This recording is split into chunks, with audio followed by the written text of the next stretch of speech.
জলসম্পদ বিভাগে নিয়োগ দুর্নীতির নয়া মোড়, সিআইডির জালে মাস্টার মাইন্ড গুণমণি বৈশ্য। নলবাড়ি থেকে পাকড়াও করা হয়েছে গুণমণিকে। এরপর সিজেএম আদালতের নির্দেশে 3 দিনের পুলিশি হেফাজত নেওয়া হয়েছে তাকে। গুণমণির জেরায় উঠে আসে আরও 6 জনের নাম। তাদের জিজ্ঞাসাবাদের জন্য আনা হয় সিআইডির মুখ্য কার্যালয়ে। উল্লেখ্য, চাকরি দেওয়ার নামে লক্ষ লক্ষ টাকা নেওয়ার অভিযোগ রয়েছে গুণমণির বিরুদ্ধে। জলসম্পদ বিভাগে নিয়োগ দুর্নীতির অভিযোগ নিয়ে প্রতিবেদন দীপঙ্কর কলিতার। সময়ত ৰাজ্য চৰকাৰে স্বচ্ছ আৰু নিকাভাৱে যোগ্যতাৰ ভিত্তিত আচলতে চাকৰি তথা নিযুক্তি প্ৰক্ৰিয়া সম্পন্ন কৰিবলৈ চেষ্টা কৰিছে। সেই সময়ছোৱাত এই গোটেই প্ৰক্ৰিয়াটোক এক প্ৰকাৰ কলংকৰ দাগ লগাবলৈ চেষ্টা কৰা হৈছে।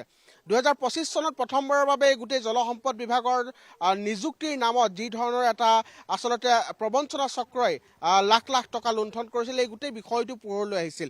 আৰু CIDয়ে এই গোটেই বিষয়টো খুব গুৰুত্ব সহকাৰে লৈ তেওঁলোকে ধাৰাবাহিকভাৱে ইয়াৰ অনুসন্ধান অব্যাহত ৰাখিছিল।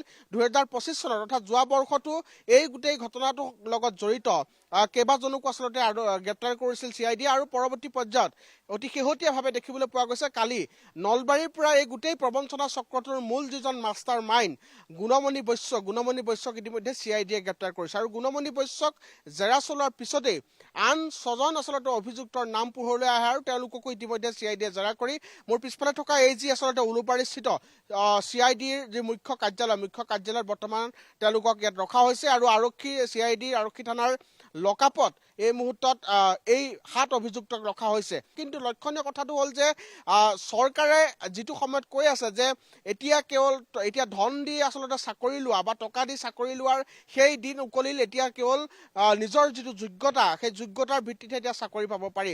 কোনো মন্ত্ৰী বিধায়কৰ ওচৰত কাবৌ কুকটি কৰি আচলতে কাকতি কৰি কোনেও আচলতে আজিৰ দিনত চাকৰি পাব নোৱাৰে, সেই ধৰণৰ দাবী চৰকাৰে কৰি আহিছে।